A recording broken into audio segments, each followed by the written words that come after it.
Hello everyone and welcome back to my channel. Today I'm going to be doing this makeup look that I did back in January. It is inspired by Dracula's daughter and some of the visuals from Halloween Horror Nights last year when they did the Van Helsing and Dracula's daughter and Bride of Frankenstein house. I think it was called Monsters Bloodlines, I want to say. Anyway, Pinup Palmer was the visual model for Frankenstein's daughter, or not Frankenstein's daughter, Dracula's daughter, and I thought, why not do a look of my own? So to start this look, I primed my eyelids with my concealer, and then I went in with this pomegranate eyeshadow from my Lorac Mega Pro 3 palette. Yes, we are still using her. Yes, she is dirty and crusty, but we love her because she just works for all things. So I'm taking a big fluffy brush and laying this down as basically my base color. If you have a creamy red base, you could use that as well. I just went in with a powder because I'm going to be using not too many shadows, so I wanted a really nice bold base. So with everything that I'm blending today, it is very big, very dramatic, very winged out. And I am taking this all the way up to my brow bone. So take it up through the crease. We're going to darken everything up here in a bit.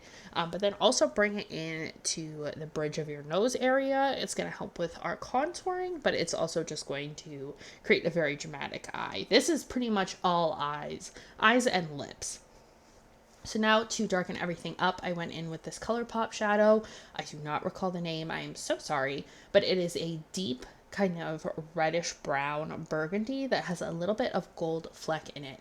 And I added this to the outer corners of my eyes and then brought it into the crease just to add a little bit of definition.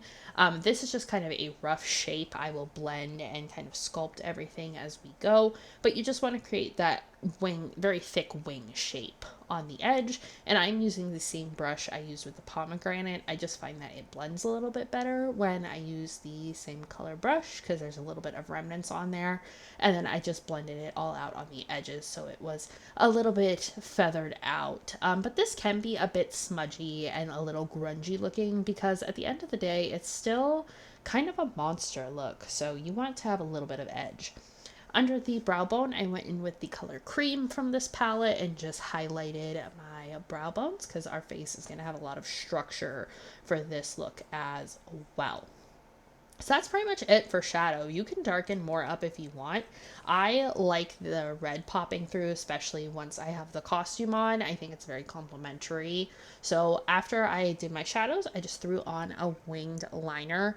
I wanted to stay true to kind of the era that the original Dracula movies came out in. So I did a very 1940s kind of cat eye, very sharp little wing, nothing too crazy. And then I threw on some mascara as well because we want to have big glamorous lashes. I would say this is basically definitely a glamour ghoul version of the visuals that they use for Dracula's daughter. I would say this is the part before she really shows her fangs and teeth and everything. Now going into the brows, we want real sharp, dramatic brows. So I went in with a black eyeshadow, just the one in this palette, just a matte black. And I started doing a really angled, thin brows. I really enjoy the 40s kind of thin brows, where there's the Hollywood brows where they're super angular and super sharp. So that is what I wanted to recreate. So don't think too big and bushy. Just keep everything almost, not overly plucked, but just on the verge. And then I kept them very square as well in the front because everything is very rigid and square when it comes to Dracula and Dracula's daughter makeup. It's very pretty for the women, but it is severe. It is that kind of Morticia Addams look of being hauntingly glamorous, which is what we love around here, especially this time of year.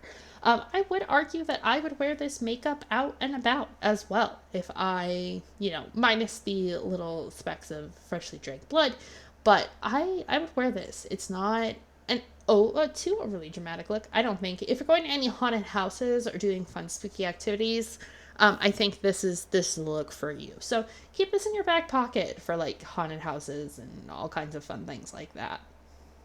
Now for the skin, I just wanted to have a really flawless base that almost fresh and youthful. I just read Dracula, so I was also using some of those references where they're talking about like after they feed, them looking very youthful and definitely looking that immortal way where their skin is very fresh and flawless. So that's what I wanted. So I went in with the Pretty Fresh foundation from ColourPop because I find that to be my kind of go-to one for just a fresh, flawless base.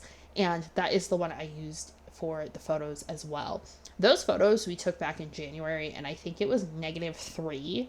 We were freezing. I had so many layers on under that dress just trying to keep a normal body temp. It was crazy and chaotic, but the pictures turned out so good. So you should look at my Instagram if you want to see the rest of them. So for concealer, we're going to use this to change the structure of our face a little bit. I went in under the eyes, straight down the nose, right in the middle of my forehead, and also my Cupid's bow. So that's going to elevate everything, make it very high, angular, and sharp. And then I just blended that out with a sponge as well, making sure not to spread it out too much, except on the forehead, because we want kind of the whole middle of the forehead to have that look. So just really blend that out. I had to add a little bit more to my forehead as well on the sponge, just because what I put on with my fingers was just simply not enough.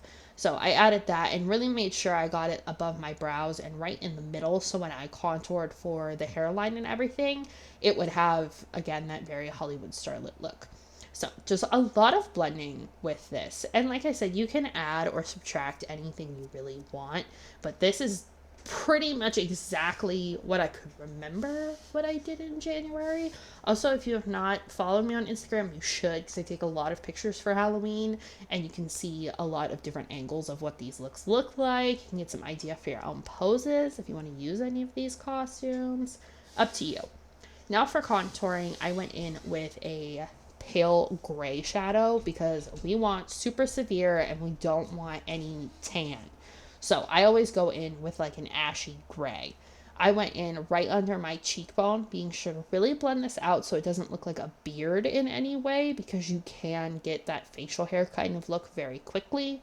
But I really wanted to highlight my cheekbones and give that gaunt, again, like Morticia facial structure. So the best way to do this and keep yourself looking pale is with these kind of gray shadows. I did go in a little heavy-handed. I will say I had to do a little bit of extra blending and veiling, but go in a little bit lighter than I did, or even use a smaller brush. If you watched yesterday's video for Corpse Bride, you saw I used a eyeshadow brush for all my contouring. I should have done that for this again. But yeah, the gray, it really blends out very nicely once you work with it. It may just take a couple extra minutes. And also, since I'm not using any blush, it gave me a little bit more room to kind of draw that gray up a bit into the highlight that I'm going to be doing. And then as you can see here, I'm going in with my sponge and just blending out those harsher spaces.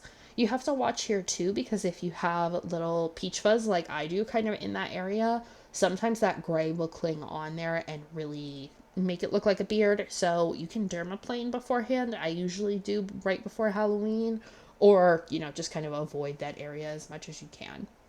For the nose, I just took what was left on the brush and went down the sides and in the middle, just to give it a little more pointy, and then just blended to give the chin a little bit more of an angle as well. For the hairline, I went right in at the temple and just started blending up and across and then down and in. Again, just to make us look more ghoulish, more like we're a creature of the shadows, kind of getting caught in certain light. It'll make you look very spooky and fun.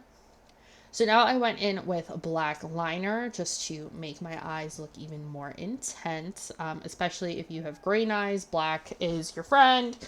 You can use all different colors based on your eye color. I think I've done a few videos of that somewhere in the playlist, but you can always look up what complements your eye color best.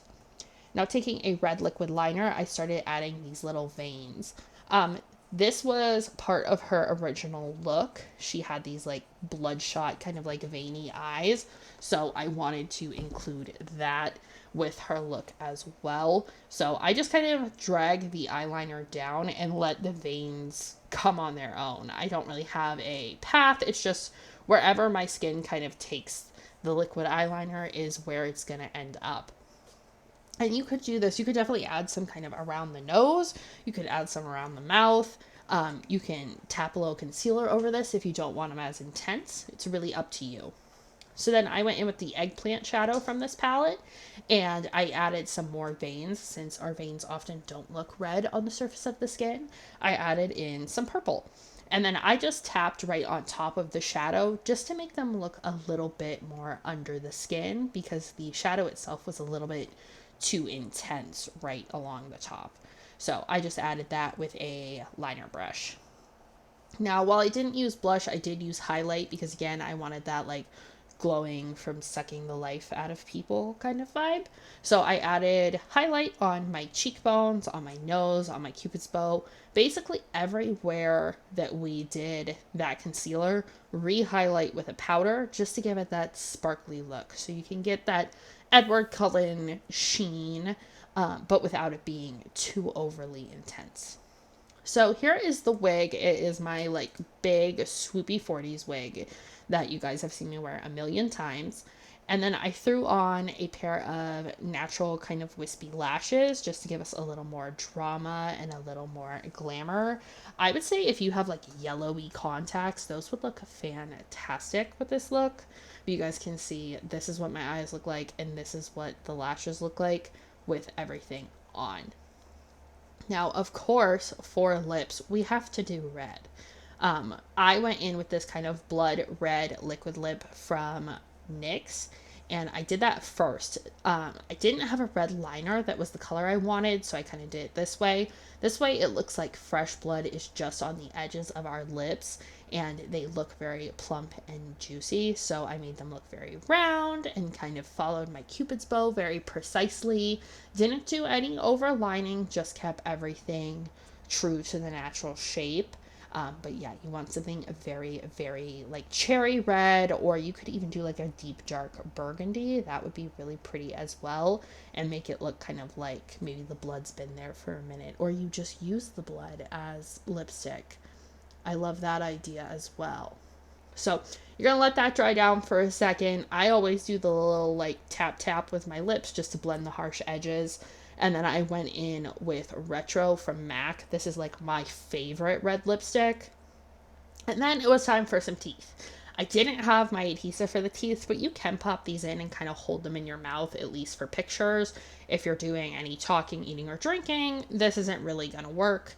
But I took the fake blood in this little dropper and just added it to the corner of my mouth right under where the fang is, and you can see some of the blood got on the fang, so it is perfect. This blood is allowed to go in your mouth. It is flavored and everything. It's from Ben Nye. It's stage blood. And then I just added that to the other side as well. Also, my accessories came in like a vampire accessory pack that I got online. If you like this necklace, that's where I got it from. And the dress itself is also from Amazon. So speaking of costume, here's the dress. I just think it's so perfectly like goth, vampy, glamour, super pretty, and it fit the vibe that I wanted perfectly. So this is what it looks like. She's super cute, and I think it was like $23. So I hope you guys like this look, and I will see you tomorrow for another one. Bye.